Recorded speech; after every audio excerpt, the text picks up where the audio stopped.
A Seattle drug smuggler who carried hundreds of thousands of pills into the United States says he never meant to harm young people. But he admits he was carrying drugs marketed to young people in the shape of Bart Simpson, the Transformers, and Snoopy.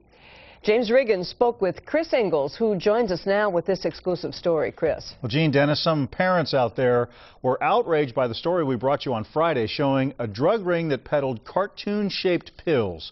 Well, one of the people who called us was a surprise. He was the man named in that story who was sentenced on Friday to 5 years in federal prison. They're making me look like a devil right now. This is crazy. I got to clear this up, so that's when I called you up. James D. Riggins of Seattle doesn't like being labeled a drug dealer who targets kids. Stuff gets around.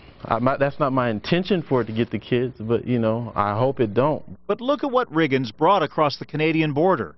100,000 amphetamine pills shaped like Bart Simpson, Snoopy, and the Transformers. You had to know those were going to end up in the hands of young people. You had to know that. Everybody watches cartoons. I know all my adult friends I know watch cartoons, Simpsons and, Family Guy and stuff like that. But yeah, the reality is, they will appeal to kids, but that wasn't my intention. If any kids have ever taken any drugs of this, it hasn't came from me directly. Riggins was arrested last year when border agents discovered this hidden compartment beneath the bed of his truck. I designed that truck. I designed and built it myself. The cartoon-shaped pills are bennies, a low-grade amphetamine that's legal in Canada.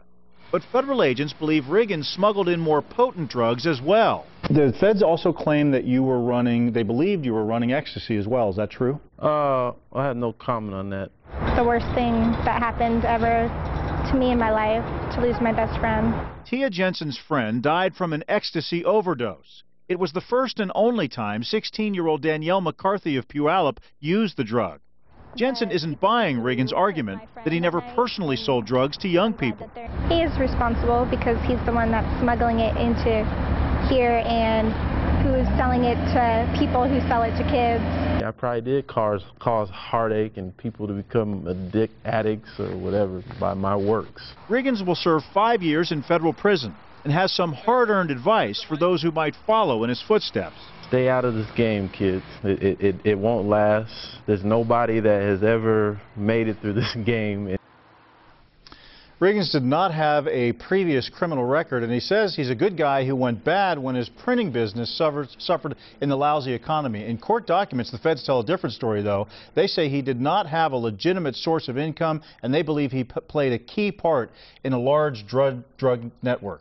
Gene? Controversial guy. Yeah, right. Chris, thank you. Uh-huh.